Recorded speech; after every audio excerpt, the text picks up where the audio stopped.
Friends, आतापर्यंत तुम्ही summarise report काढण्यासाठी जर सम इफ आणि काउंट इफ यूज करत असाल तर त्याची आता सुट्टी होणार आहे, किंवा तुम्ही जर पिव्होट टेबल यूज करत असाल तर त्याची सुद्धा सुट्टी होणार आहे, कारण त्याऐवजी पिव्होट बाय आणि ग्रुप बाय हे दोन फॉर्म्युले ऑफिस 365 मध्ये इन्क्लूड झालेले आहेत. म्हणजे हे तुम्हाला फक्त ऑफिस 365 मध्येच पाहायला मिळतील.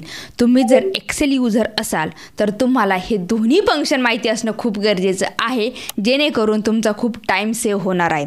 ज्यावेळी तुम्ही पिव्होट टेबल यूज करता त्यावेळी तुम्हाला तिथे फॉर्मॅटिंग किंवा कस्टमायझेशनचा ऑप्शन मिळत नाही, म्हणजे तुम्ही ते करू शकत नाही. पण ते ड्रॉबॅकसुद्धा तुम्हाला इथे रिमूव्ह झालेले दिसतील, कारण त्याऐवजी आपण पिव्होट बाय आणि ग्रुप बाय हे फंक्शन प्रॅक्टिकली पाहणार आहोत. नेमके हे फंक्शन काय करतात हे प्रॅक्टिकली व्हिडिओ शेवटपर्यंत पाहिल्यानंतर तुमच्या लक्षात येईल. पण हा व्हिडिओ तुम्हाला खूप यूजफुल असा ठरणार आहे, तर त्यासाठी तुम्हाला सुद्धा याची प्रॅक्टिस करणं गरजेचं आहे. सो प्रॅक्टिस फाईलची लिंक खाली डिस्क्रिप्शनमध्ये मिळेल, तिथे जाऊन प्रॅक्टिस फाईल डाउनलोड करा आणि प्रॅक्टिस करा. आणि फ्रेंड्स, माझी एक विनंती आहे, आत्तापर्यंत जर तुम्ही या चॅनलला सबस्क्राईब केलं नसेल तर लगेच या चॅनलला सबस्क्राईब करा व पुढील बेल आयकॉनवरती क्लिक करायला विसरू नका, जेणेकरून असेच नवनवीन आणि यूजफुल व्हिडिओ तुम्हाला यापुढे सुद्धा या चॅनलवरती पाहायला मिळणार आहे. चला तर मग जास्त वेळ न घालवता मी प्रियांका तुमचं प्रियाटेक या चॅनलवरती स्वागत करते. प्रॅक्टिकली हे फॉर्म्युले पाहण्यासाठी आपण येऊया आपल्या स्क्रीनकडे. फ्रेंड्स, ग्रुप बाय आणि पिव्होट बाय हे फंक्शन पाहण्याच्या अगोदर आपण डेटा पाहून घेऊया. डेटा अगदी इझी आहे. इथे कॉलम हेडिंग पहा, सिटी आहे, इथे प्रोडक्ट नेम आहे, क्वांटिटी आहे, प्राइस आहे आणि टोटल अमाऊंट आहे. तर आपल्याला आउटपुट काय पाहिजे, तर सिटी वाईज टोटल अमाऊंटची टोटल आली पाहिजे, किंवा प्रोडक्ट नेम वाईज सुद्धा टोटल अमाऊंटची टोटल आली पाहिजे, किंवा क्वांटिटीची टोटल आली पाहिजे, किंवा प्राईसची टोटल आली पाहिजे. टोटल म्हणा तुम्ही, किंवा काउंट आला पाहिजे त्यांचा, किंवा ॲव्हरेज आलं पाहिजे. असे वेगवेगळे फंक्शन आपल्याला इथे ॲप्लाय करता आलं पाहिजे आणि आपल्याला समराइज रिपोर्ट बनवता आला पाहिजे. आता तुम्हाला वाटत असेल की यात काय अवघड आहे, आपण हे तर सम इफ यूज करू शकतो किंवा पिव्होट टेबल पण यूज करू शकतो. पण आपल्याला सम इफ आणि पिव्होट टेबल यूज न करता ग्रुप बाय हे फंक्शन यूज करून हा रिझल्ट आपण किती सेकंदात जनरेट करू शकतो हे प्रॅक्टिकली पाहिल्यानंतर तुमच्या लक्षात येईल. आणि मी तुम्हाला परत एकदा सांगते की ग्रुप बाय हे फंक्शन तुम्हाला ऑफिस 365 मध्ये पाहायला मिळेल, आणि हा व्हिडिओ शेवटपर्यंत पाहिल्यानंतर तुम्हाला नक्कीच याचा यूज होणार आहे. जर तुम्ही ऑलरेडी एक्सेलवरती काम करत असाल किंवा तुम्ही एक्सेल शिकत असाल तर ह्या गोष्टी तुम्हाला ॲडव्हान्स लेव्हलपर्यंत घेऊन जाणार आहेत. सो हा व्हिडिओ शेवटपर्यंत पहा. तर आता आउटपुट काय पाहिजे हे तुम्हाला समजलेलं आहे, आणि त्यासाठी आपण काय यूज करणार आहोत, ग्रुप बाय. टाईप करूया आपण = group by, tab button press करूया. आता टॅब बटन प्रेस केल्यानंतर फ्रेंड्स, आर्ग्युमेंट दिसायला तुम्हाला जरी मोठे दिसत असले तरी सुद्धा आर्ग्युमेंट खूप इझी आहेत, आणि हेच आर्ग्युमेंट आपल्याला पिव्होट बाय मध्ये पण पाहायला मिळणार आहेत. सो आपण ग्रुप बाय मध्येच हे आर्ग्युमेंट अगदी डिटेलमध्ये पाहूया. आता आर्ग्युमेंट देताना जरी हे जास्त आर्ग्युमेंट तुम्हाला दिसत असले तरी सुद्धा फक्त रो, फीड, व्हॅल्यूज आणि फंक्शन हे 3 आर्ग्युमेंट देणं कंपल्सरी आहे. बाकीचे argument field headers, total depth, sort order, filter array, field relationship हे आर्ग्युमेंट स्क्वेअर ब्रॅकेटमध्ये असल्यामुळे हे ऑप्शनल आहेत. हे जरी दिले नाही तरी आपला इथे रिझल्ट येणार आहे. तो रिझल्ट कसा आणायचा ते आता आपण पाहूया. आता रो फीड, तर रो फीडमध्ये काय करायचं, आपल्याला इथे सिटी वाईज टोटल पाहिजे, म्हणून सिटीचा कॉलम सिलेक्ट करायचा. तो कॉलम आपण असाही सिलेक्ट करू शकतो किंवा अशी रेंज पण सिलेक्ट करू शकतो. म्हणजे control shift down arrow press केल्यानंतर आहे तेवढी आपली रेंज सिलेक्ट होणार आहे. आणि परत फॉर्म्युल्याकडे येण्यासाठी कंट्रोल प्लस बॅकस्पेस एंटर करायचे. ऑलरेडी मी तुम्हाला सांगितलेलं आहे फ्रेंड्स, या अगोदरचे व्हिडिओ तुम्ही पाहिले नसतील तर नक्की पहा. तर हे असं काय झालं, आपण आहे तेवढी रेंज पण सिलेक्ट करू शकतो, किंवा नसेल करायचं तर आपण पूर्ण कॉलम पण अशा पद्धतीने सिलेक्ट करू शकतो. तर हे आर्ग्युमेंट, फर्स्ट आर्ग्युमेंट पाहिलं आपण रो फीड, नंतर देऊया कॉमा, व्हॅल्यूज. आता व्हॅल्यूज म्हणजे काय, तर या कॉलममध्ये व्हॅल्यूज यायला पाहिजे ना, नंबरच यायला पाहिजेत. तर आपल्याला काय करायचे, समजा टोटल अमाऊंटची टोटल काढायची आपल्याला सिटी वाईज. आता ही सिटी तुम्हाला रिपीटेड दिसेल, बेंगलोर इथे रिपीटेड आहे, चेन्नई रिपीटेड आहे, म्हणजे प्रत्येक सिटी तुम्हाला इथे रिपीटेड दिसेल पाहायला. तर सिटी वाईज ही युनिक रिझल्ट आला पाहिजे आणि सिटी वाईज टोटल अमाऊंटची टोटल आली पाहिजे. तर त्यासाठी व्हॅल्यूज फीडमध्ये आपल्याला ज्या कॉलमची टोटल काढायची आहे, तो कॉलम आपण इथे सिलेक्ट करणार आहोत. तो कॉलम आपण असा सिलेक्ट केला. आता अगोदरचा कॉलम आपण जसा सिलेक्ट केला होता, रेंज मिसमॅच होऊ नये म्हणून आपण हा पुढचा कॉलम सुद्धा त्याच पद्धतीने सिलेक्ट केलेला आहे. तर व्हॅल्यूज आपण सिलेक्ट केलं, त्यानंतर कॉमा. आता कॉमा नंतर फंक्शन. आता मला एक सांगा, जर आपल्याला इथे टोटल काढायची असेल तर त्यासाठी आपल्याला कोणतं फंक्शन यूज करावं लागतं फ्रेंड? सम करतो, ॲव्हरेज करतो, काउंट करतो, मॅक्स मिन कोणतं यूज करतो आपण? मला कमेंट करून नक्की सांगा.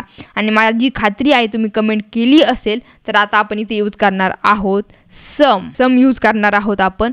आणि करूया एंटर. एंटर केल्यानंतर पहा आपल्या इथे रिझल्ट आलेला आहे. काही सेकंदात आपल्या इथे रिझल्ट आलेला आहे फ्रेंड. इथे पहा युनिक रेकॉर्ड पण आलेले आहेत. जे सिटीचे नाव रिपीटेड होते ते युनिक आलेले आहेत आणि त्यासमोर त्यांची टोटल पण आलेली आहे. इतकंच नाही फ्रेंड्स, त्याची ग्रँड टोटल सुद्धा इथे आलेली आहे. टोटलची टोटल सुद्धा इथे आलेली आहे. मग जर तुम्ही इथे समीप जर यूज करत बसले असते तर तुम्हाला इथे पूर्ण अगोदर युनिक व्हॅल्यू काढावं लागल्या असत्या. ही जी सिटी आहेत ते युनिक काढावं लागले असतं, नंतर त्याचं म्हणजे टोटल करावी लागली असती, नंतर ग्रँड टोटल परत करावं लागली असती. एवढं सर्व करण्यापेक्षा आपण फक्त ग्रुप बाय हे फंक्शन यूज करून काही सेकंदात इथे रिझल्ट आणलेला आहे. फ्रेंड्स, असं नाही की आपण इथे फक्त समज घेऊ शकतो. आपल्याला इथे वेगवेगळ्या प्रकारचे फंक्शन आहेत. पहा इथे समच्या ऐवजी जर आपल्याला काउंट काढायचं असेल तर आपण काउंट काढू शकतो. जर ॲव्हरेज काढायचं असेल तर आपण इथे ॲव्हरेज पण काढू शकतो. तेही अगदी काही सेकंदात. पहा टाईप केल्यानंतर इथे सर्वांचे ॲव्हरेज येणार आहे. अहमदाबादमध्ये टोटल ॲव्हरेज किती आहे, बेंगलोर, चेन्नई, दिल्ली, म्हणजे इथे तुम्हाला सर्व सिटी वाईज ॲव्हरेज आलेलं आहे. आता इथे जर ॲव्हरेजच्या वेळेस इथे 0 का आलं, इथे डिवाइड बाय 0ची एरर आलेली आहे. आणि जर आपल्याला हे 0 रिमूव्ह करायचं असेल तर ते कसं करायचं तेही आपण पाहूया. तर पहा ज्यावेळेस आपण इथे रेंज घेतो फ्रेंड्स, आपण इथे पूर्ण कॉलम सिलेक्ट केला होता, तसं न करता आपल्याला फक्त आहे तेवढाच डेटाची रेंज घ्यायची आहे, म्हणजे रो घ्यायचे आहेत. तर ते कसे? तर आता इथे रो फील्डमध्ये आपण सिटीचा कॉलम घेतला तर आपल्याला आहे तेवढीच रेंज घ्यायची. म्हणजे फर्स्ट सेलवरती क्लिक करायचं, त्यानंतर control shift down arrow press करायचा. परत फॉर्म्युल्याकडे जाण्यासाठी कंट्रोल बॅक स्पेस.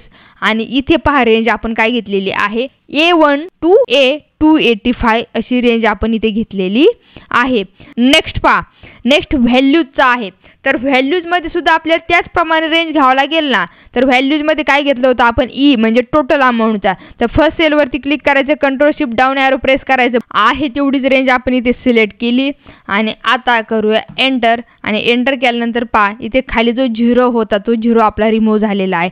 फक्त असं नाही की ॲव्हरेजला कोणतंही फंक्शन तुम्ही इथे घेऊ शकता, फक्त ॲव्हरेजच घ्यायचं असं काही नाही. जर आपण इथे सम घेतलं तरी सुद्धा इथे 0 येणार नाही, याची फक्त टोटल येणार आणि आपला इथे रिझल्ट येणार. जर तुम्हाला ग्रँड टोटल काढायची असेल तर ग्रँड टोटल सुद्धा कशी रिमूव्ह करायची ते हे आपण पाहणार आहोत. फ्रेंड्स, इतकंच नाही तर समजा आपण इथे फक्त सिटी वाईज टोटल काढले, जर आणखीन सुद्धा कॉलम सिलेक्ट करायचं असेल तर आणखीन कॉलम सुद्धा आपण घेऊ शकतो. समजा आपल्याला काय करायचंय की सिटी आणि प्रोडक्ट नेम हे दोन्ही कॉलमची टोटल इथे आली पाहिजे, म्हणजे सम इथे आलं पाहिजे. तर त्यासाठी काय करायचं, हे दोन्ही कॉलम असे सिलेक्ट करायचे आणि control shift down arrow press करायचं. नंतर परत कंट्रोल बॅक स्पेस. आणि आता इथे रेंज पहा, A1 पासून B285 पर्यंत आपण इथे रेंज सिलेक्ट केलेली आहे. हे दोन्ही कॉलम आपण एकाच वेळी सिलेक्ट केलेले आहेत. आणि त्याची जर टोटल अमाऊंट आपल्याला काढायची असेल तर ते कॉलम आपला ऑलरेडी सिलेक्ट आहे. फक्त करूया एंटर आणि सी मॅजिक. एंटर केल्यानंतर पहा अहमदाबादमध्ये कॅमेऱ्याचा टोटल किती सेल्स अमाऊंट आपली इथे म्हणजे रेव्हेन्यू जनरेट झाला आहे, हेडफोनचा किती, लॅपटॉपचा किती, मोबाईल माऊस टॅबलेटचा किती, तसंच बेंगलोरमध्ये तुम्हाला ते पाहायला मिळेल. काही सेकंदात आपण हा रिझल्ट आणलेला आहे आणि आपली इथे टोटल सुद्धा आलेली आहे. एकाच वेळी असे दोन्ही कॉलम आपण सिलेक्ट करून सुद्धा रिझल्ट पाहू शकतो. जे कंपल्सरी जे आर्ग्युमेंट होते ते आपण पाहिले आता, बट जे ऑप्शनल आहेत तेही आपण पाहूया स्क्वेअर ब्रॅकेटमधले. त्यासाठी देऊया कॉमा. कॉमा नंतर आता इथे फील्ड हिडर्स म्हणून आहेत. जर आपण 0 केलं फ्रेंड्स तर इथे नो म्हणजे आपले फील्ड हिडर येणार नाहीत. आता नेमकी फील्ड हिडर कशाला म्हणतात ते पहा. अगोदर एक रिझल्ट जनरेट केल्यानंतर तुमच्या लक्षात येईल. समजा आपण 3 नंबर इथे टाईप करूया. 3 नंबर काय आहे पहा, yes and show. Field header पाहिजे आपल्याला आणि त्या शो पण झाल्या पाहिजे. तर आता आलं लक्षात फील्ड हिडर कशाला म्हणतात, की जे आपण कॉलम हिडिंग दिलेले आहेत त्यालाच फील्ड हिडर म्हणतात. म्हणजे हे सिटी झालं, हे प्रोडक्ट नेम झालं आणि हे टोटल अमाऊंट झालं. तर ह्या फील्ड हिडर आपल्याला इथे आलेले आहेत. त्या जर नको असतील आपल्याला तर आपण इथे 0 टाईप केल्यानंतर पहा, 0 म्हणजे नो, 0 टाईप केल्यानंतर त्या फील्ड हिडर आपल्याला इथे येणार नाहीत. किंवा आपण जर इथे 1 टाईप केलं तर yes but don't show, field header येणार पण ते आपल्याला इथे शो होणार नाही. अशा प्रकारे आपण 1 पाहिलं. आता 2 मध्ये तो त्याच्या मनाचे फीड हिडर देतो आपल्याला friend. No but generate. Field header नको आहेत, आपण ज्या दिल्यात त्या हिडर नको आहे आपल्याला, बट जनरेट झाल्या पाहिजे. तर त्यासाठी आपण 2 टाईप केलं आणि करूया एंटर. तर इथे पहा फीड हिडर काय आलेले आहेत, रो फीड 1, रो फीड 2 आणि व्हॅल्यू 1. हे व्हॅल्यू असल्यामुळे त्यांनी व्हॅल्यू नाव दिलं आणि ह्या रो फीड 1 आणि रो फीड 2 अशा हिडरला नाव दिलेले आहेत. म्हणजे तुम्हाला जे पाहिजे त्या तुम्ही हिडर ठेवू शकता. पाहिजे असतील तर ठेवा, नसेल पाहिजे तर येस करा, बट डोंट शो करा, त्या शो होणार नाही. तर हे आर्ग्युमेंट तुम्हाला समजलं. आता नेक्स्ट आर्ग्युमेंट पाहूया आपण. आता टोटल डेप्थ. टोटल डेप्थ म्हणजे काय, जे आपण पाहिलं होतं की ग्रँड टोटल जर तुम्हाला नको असेल तर ती आपण इथे हाईड करू शकतो. नो टोटल्स 0 जर टाईप केला आणि एंटर केलं तर जी आपली टोटल येत होती ना फ्रेंड्स, ती टोटल इथे येणार नाही. खाली तुम्हाला टोटल दिसते का ग्रँड टोटल, ग्रँड टोटल इथे येणार नाही. ग्रँड टोटल आपण रिमूव्ह केलेली आहे. जर पाहिजे असेल टोटल तर त्यासाठी काय करायचं, फक्त ग्रँड टोटलसाठी परत एकदा 1 टाईप करा, परत एंटर करा, तर इथे आपली टोटल आलेली आहे. दिसली ग्रँड टोटल इथे आलेली आहे आपली. तर 0 कशासाठी असतो, 1 कशासाठी असतो हे तुम्हाला समजलं असेल. त्यामध्ये नेक्स्ट ऑप्शन काय आहे फ्रेंड्स, सेकंड नंबर जर टाईप केला आपण तर ग्रँड अँड सब टोटल. तर हे सब टोटल कधी तुमच्या लक्षात येईल की ज्यावेळी रो फीडमध्ये 2 कॉलम असतील तर त्याच वेळेस हा ऑप्शन लक्षात येईल. तर ऑलरेडी आपल्या रो फीडमध्ये 2 कॉलम आहेत म्हणून आपण इथे करूया 2 आणि करूया एंटर. तर आता पहा अहमदाबादची ग्रँड टोटल इथे आलेली आहे, नंतर बेंगलोरची ग्रँड टोटल इथे आलेली आहे. प्रत्येक सिटीची ग्रँड टोटल इथे आलेली आहे. दिसते तुम्हाला हैदराबाद सिटी, जयपूरची, कोलकाता, लखनौ, मुंबई, पुणे आणि परत ग्रँड टोटल म्हणजे पूर्णची पण इथे ग्रँड टोटल आलेली आहे. आणि त्याचप्रमाणे इथे सिटी वाईज प्रत्येक सिटीची ग्रँड टोटल आलेली आहे. याला सब टोटल म्हणतात. हे जे दिसतंय तुम्हाला याला सब टोटल म्हणतात आणि याला ग्रँड टोटल म्हणतात. ती कशी आणायची तेही पाहिलं आपण. म्हणजे किती आपण समराइज डेटा बनवू शकतो फ्रेंड्स काही सेकंदात. इथे पिव्होट टेबल वगैरे सुद्धा आपल्याला वापरायची गरज नाही. पिव्होट टेबल समीप यूज न करता आपण काही सेकंदात रिझल्ट जनरेट करू शकतो. आता नेक्स्ट काय आहे, -1 जर प्रेस केलं तर ग्रँड टोटल कुठे येणार, टॉपला येणार. आणि -2 प्रेस केलं तर grand and sub total at top. म्हणजे पहा ना -2 टाईप करून पहा, जी आपली खाली येत होती ती वरती येणार. हे पहा अहमदाबाद इथे वरती आली अगोदरच, ग्रँड टोटल पण कुठे आली अगोदरच इथे वरती टॉपला आलेली आहे. तर असं आपण करू शकतो. टोटल पाहिजे असेल तर फक्त टोटल घ्या, जर सब टोटल पण पाहिजे असेल तर 2 टाईप करा. आणि आपण फक्त आता इथे 1च टाईप केला, मग आपली इथे फक्त ग्रँड टोटल येणार आहे. आणि ती कुठे येणार आहे, बाय डिफॉल्ट इथे बॉटमला येणार आहे. ती जर टॉपला घ्यायची असेल तर काय करायचं, -1 करायचं आणि सब टोटल आणि ग्रँड टोटल टॉपला घ्यायचं असेल तर -2 करायचं. नावावरून समजते, तुम्ही हे ट्राय नक्की करून पहा. आता नेक्स्ट आर्ग्युमेंट आहे आपलं सॉर्ट ऑर्डर. सॉर्ट ऑर्डर म्हणजे काय, असेंडिंग किंवा डिसेंडिंग ऑर्डरने लावायचं. समजा जर आपण -1 केलं तर ते डिसेंडिंग ऑर्डरने येणार आहे. डिसेंडिंग ऑर्डर म्हणजे Z to A. पहा -1 करा, Z to A. अगोदर अहमदाबाद येत होतं, आता काय आले, पुणे आलेलं आहे. पुणे सिटीचा रेकॉर्ड अगोदर आल्यानंतर मुंबई, अहमदाबाद तुम्हाला इथे लास्टला आलेलं दिसेल. म्हणजे काय झालं, डिसेंडिंग ऑर्डरने आपण हे सॉर्टिंग केलेलं आहे. जर 1 केलं तर ते परत एकदा असेंडिंग ऑर्डरने येणार आहे. म्हणजे A to Z ही झाली असेंडिंग ऑर्डर. हे नेक्स्ट आर्ग्युमेंट पण अगदी इझी आहे, ते आपण पाहिलेलं आहे. नंतर देऊया परत एकदा कॉमा, फिल्टर ॲरे. जर आता हे सुद्धा ऑप्शन अगदी इंटरेस्टिंग आहे. आपल्याला काही ठराविक सिटीचंच रेकॉर्ड पाहिजे असेल तर आपण काय करणार, त्या फिल्टर ॲरेमध्ये आपण पूर्ण तो सिटीचा कॉलम सिलेक्ट करणार. असं आपण कॉलम सिलेक्ट केला, नंतर इज इक्वल टू, त्याला काय करायचं, इज इक्वल टू. आपल्याला जर फक्त पुणे सिटीज पाहिजे असेल तर आपण टाईप करूया पुणे, पण टाईप करताना डबल इन्व्हर्टेड कॉमामध्ये टाईप करायला विसरू नका आणि करूया एंटर. आता पहा फक्त आणि फक्त आपल्याला इथे पुणे सिटीचं रेकॉर्ड आलेलं दिसते. आणि यासाठी तुम्ही डेटा व्हॅलिडेशनचा पण यूज करू शकता ना. समजा इथे घ्या, इथे आपण डेटा व्हॅलिडेशन क्रिएट करून ठेवूया. तर डेटा टॅबमध्ये डेटा व्हॅलिडेशन, हे डेटा व्हॅलिडेशन कसं करायचं हे तुम्हाला माहिती असेलच. परत एकदा मी तुम्हाला सांगते, डेटा टॅबमध्ये डेटा व्हॅलिडेशन आणि सोर्सच्या ठिकाणी हा आपण पूर्ण कॉलम सिलेक्ट केला, कंट्रोल शिफ्ट डाऊन ॲरो हा सिलेक्ट केला आणि ओके केलं. तर आता समजा आपण काय करायचं, आता परत एकदा इथे ज्यावेळेस आपण इथे फॉर्म्युला टाईप केलेला आहे आणि इथे जे डबल इन्व्हर्टेड कॉमामध्ये घेतलं आहे ना आपण, तर त्याऐवजी आपण फक्त ही सेल सिलेक्ट करून एंटर करूया. व्हॅल्यू म्हणून एरर येत आहे कारण आपण इथे कोणतंही सिटी सिलेक्ट केलेली नाही. जर इथे आपण हैदराबाद सिलेक्ट केलं तर हैदराबाद येणार आहे. इथे जर आपण मुंबई सिलेक्ट केलं तर मुंबई येणार आहे. जे काही तुम्ही इथे सिटी सिलेक्ट कराल त्याचा रिझल्ट काही सेकंदात इथे जनरेट होते. डेटा व्हॅलिडेशन यूज करून आपण काही सेकंदात इथे रिझल्ट जनरेट केलेला आहे. तर हे समजलं तुम्हाला हे कसं आपण इथे यूज केलेलं आहे. तर फ्रेंड्स, अशा पद्धतीने हे आर्ग्युमेंट अगदी इझी आहे. तुम्ही पाहून पण तुम्हाला येऊ शकता. यामध्ये काही अवघड नाही. जेवढे आर्ग्युमेंट ठेवायचे तेवढे ठेवा. ज्याची गरज आहे ते ठेवा. बाकीचे नाही ठेवले तरी पण चालेल. ओके. आणि इथे फ्रेंड्स फक्त आपण सम नाही तर आपण इथे काउंट, ॲव्हरेज वगैरे सर्व करू शकतो. फक्त जर आपल्याला व्हॅल्यूजमध्ये दुसऱ्या समजा आपल्याला प्राईसची जरी टोटल काढायची असेल किंवा क्वांटिटीची जरी टोटल काढायची असेल तर आपण असा क्वांटिटीचा जरी कॉलम सिलेक्ट करून एंटर केलं तर क्वांटिटीची सुद्धा इथे आपली टोटल येणार आहे. किंवा त्यांचा काउंट वगैरे पण आपण काढू शकतो. वेगवेगळ्या प्रकारचे फंक्शन आहेत. ते फंक्शन यूज करून आपण इथे सम, ॲव्हरेज, काउंट, प्रोडक्ट वगैरे सर्व काही इथे काढू शकतो. जर तुम्हाला फक्त एकच कॉलम पाहिजे असेल रो फील्डमध्ये तर तेवढाच कॉलम सिलेक्ट करा. Control shift down arrow press करा. परत कंट्रोल बॅकस्पेस करा आणि एंटर करा.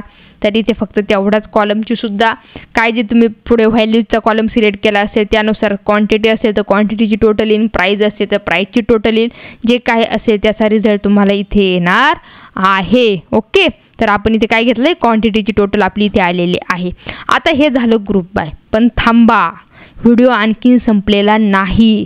आणखीन पुढे खूप एक इंटरेस्टिंग गोष्ट तुम्हाला पाहायला मिळणार आहे आणि ते नेक्स्ट म्हणजे आहे पिव्होट बाय. आता पिव्होट बाय सुद्धा सेमच आहे. म्हणजे याचे आर्ग्युमेंट पहा तुम्ही. हे आर्ग्युमेंटसुद्धा तुम्हाला सेमच पाहायला मिळतील. यामध्ये सुद्धा वेगळं काहीच नाही आहे. अगदी इझी आर्ग्युमेंट आहेत. हे पहा इथे काय आहे तुम्हाला, row field, column field, values, function आणि जे हे नेक्स्ट आहेत हे आर्ग्युमेंटची काही गरज नाही आपल्याला. Field headers, row total depth, row sort order, column total depth, column sort order वगैरे तर याची काही जास्त गरज पडत नाही. पण row field, column field, values, function हे सेमच आर्ग्युमेंट आहे. फक्त इथे कॉलम फील्ड तुम्हाला एक्स्ट्रा दिलेलं आहे. म्हणजे ते काय आहे हेही तुमच्या लक्षात येईल की काय नाही, जे आपण डबल कॉलम एकाच वेळेस सिलेक्ट करत होतो ते कॉलम आपल्याला इथे सिंगल सिलेक्ट करायचे. तर आपल्याला काय करायचंय की समराइज रेकॉर्ड काढायचे. कसं, तर इथे सिटी वाईज काढायचे आपल्याला. म्हणून आपण काय केलं, इथे सिटीचा पूर्ण कॉलम सिलेक्ट केला. Control shift down arrow press केलं. नंतर कॉमा देऊया. आता कंट्रोल बॅकस्पेस जाऊया म्हणजे आपण फॉर्म्युल्यामध्ये येऊया. नंतर कॉलम फीडमध्ये काय करायचं आपल्याला इथे सिटी वाईज पण आणि प्रोडक्ट वाईज पण आपल्याला इथे टोटल काढायची. म्हणून आपण परत हा प्रोडक्ट नेम जे आहे तो कॉलम आपण इथे सिलेक्ट केला. नंतर कॉमा देऊया. कॉमा नंतर कुठे आलो आपण इथे व्हॅल्यूजमध्ये. व्हॅल्यूज तर आपल्याला याची टोटल काढायची. म्हणून आपण हा जो टोटलचा कॉलम आहे फ्रेंड्स तो कॉलम आपण इथे सिलेक्ट केला. किंवा तुम्ही क्वांटिटीचा पण करू शकता किंवा प्राईसचा पण करू शकता. तो कॉलम आपण सिलेक्ट केला. नंतर कॉमा देऊया आणि फंक्शन. यासाठी कोणतं फंक्शन यूज करायचं तर आपल्याला याची समज काढायची आहे ना, म्हणून आपण टाईप करूया सम आणि करूया एंटर. इथं सुद्धा आपण ॲव्हरेज वगैरे काढू शकतो, काही प्रॉब्लेम नाही. तर पहा जसं आपलं पिव्होट टेबल येत होता फ्रेंड्स त्या पद्धतीने इथे रेकॉर्ड आलेलं आहे आपलं. म्हणजे कॅमेरा, हेडफोन, कीबोर्ड, लॅपटॉप हे प्रोडक्ट नेमवरती आलेले आहेत. त्याचप्रमाणे इथे सिटी युनिक आणि सगळे युनिक रेकॉर्ड पाहायला मिळेल तुम्हाला. सिटी युनिक आहेत, नंतर प्रोडक्ट नेम युनिक आहेत आणि त्या पद्धतीने त्यांचा टोटल सेल किती झाला आहे. कॅमेराचा अहमदाबादमध्ये किती झाला, हेडफोनचा किती झाला, कीबोर्ड अहमदाबादमध्ये नसेलच त्यामुळे इथे काहीच व्हॅल्यू नाही आली. लॅपटॉपचा पहा किती झाला आहे. तर असं पिव्होट टेबलमध्ये तुम्ही नक्कीच पाहिलं असेल. म्हणजे पिव्होट टेबल ऐवजी सुद्धा आपण पिव्होट बाय हे फंक्शन यूज करू शकतो. मग तुम्ही याला तुमच्या पद्धतीने फॉर्मॅटिंग वगैरे देऊ शकता, कस्टमायझेशन वगैरे करू शकता ना. पिव्होट टेबलला तुम्हाला फॉर्मॅटिंग वगैरे देता येत नव्हतं, पण इथे तुम्हाला काय फॉर्मॅटिंग द्यायचं ते फॉर्मॅटिंग सुद्धा तुम्ही देऊ शकता. पायाची टोटल वगैरे इथे ग्रँड टोटल आलेली आहे. इथे सुद्धा तुम्हाला खाली ग्रँड टोटल वगैरे आलेली दिसेल. हे सर्व पिव्होट टेबलमध्ये तुम्ही नक्की पाहिलं असेल. इथे ग्रँड टोटल, ह्या साईडला पण ग्रँड टोटल आलेले आहे. सेम जसं आपण पिव्होट टेबलमध्ये करत होतो तेच तुम्हाला इथे पाहायला मिळतंय. तर पिव्होट टेबल यूज न करता पिव्होट बाय हे फंक्शन यूज करून आपण काही सेकंदात कसा रिझल्ट जनरेट करू शकतो हे तुम्हाला नक्की समजले असेल. इथे सम नाही तर तुम्हाला इथे काउंट काढायचं असेल तर तुम्ही काउंट पण करू शकता. हे फक्त कॅमेरा किती त्याचा काउंट वगैरे येईल. जे फंक्शन यूज करायचे फ्रेंड्स ते फंक्शन तुम्ही इथे यूज करा आणि समराईज रिपोर्ट तुम्ही इथे क्रिएट करू शकता. त्याला फॉर्मॅटिंग वगैरे पण करू शकता. तर हे दोन्ही फंक्शन तुम्हाला नक्कीच समजले असतील अशी माझी अपेक्षा आहे आणि तुम्ही व्हिडिओला आतापर्यंत लाईक पण केलं असेल. फ्रेंड्स, अशा रीतीने हे ॲडव्हान्स लेव्हलचे फॉर्म्युले आपण अगदी ते डिटेलमध्ये पाहिलेले आहेत आणि नक्कीच तुम्हाला ते समजले असतील. जर तुम्हाला समजलं नसेल तर तुम्ही हा व्हिडिओ परत पहा किंवा जर काही डाऊट असेल तर तुम्ही मला कमेंटमध्ये विचारू शकता. मी प्रत्येकाची कमेंट रीड करून रिप्लाय करणार आहे. आणि त्याचबरोबर ह्या सर्व गोष्टींची प्रॅक्टिस करणं सुद्धा गरजेचं आहे. म्हणून मी तुम्हाला परत एकदा आठवण करून देते की प्रॅक्टिस फाईलची लिंक खाली डिस्क्रिप्शनमध्ये मिळेल. तिथे जाऊन प्रॅक्टिस फाईल डाउनलोड करा आणि प्रॅक्टिस करा. फ्रेंड्स, हा व्हिडिओ तुम्हाला कसा वाटला हे कमेंट करून मला नक्की सांगा. त्याचबरोबर ह्या व्हिडिओला लाईक करा. फ्रेंड्स, लाईक करा. जाता एक टिक करून जायला काय हरकत आहे. या व्हिडिओला लाईक करा. शक्य होईल तेवढा हा व्हिडिओ शेअर करा. आणि जर तुम्हाला आणखीन असेच नवीन काही व्हिडिओ पाहिजे असेल तर कमेंट करून मला नक्की सांगा. ते व्हिडिओसुद्धा मी लवकरच तुमच्यासाठी घेऊन येईल. चला तर मग नेक्स्ट व्हिडिओ घेऊन येणार आहे मी लवकरच तुमच्या भेटीला. तोपर्यंत प्रॅक्टिस करत राहा. बाय.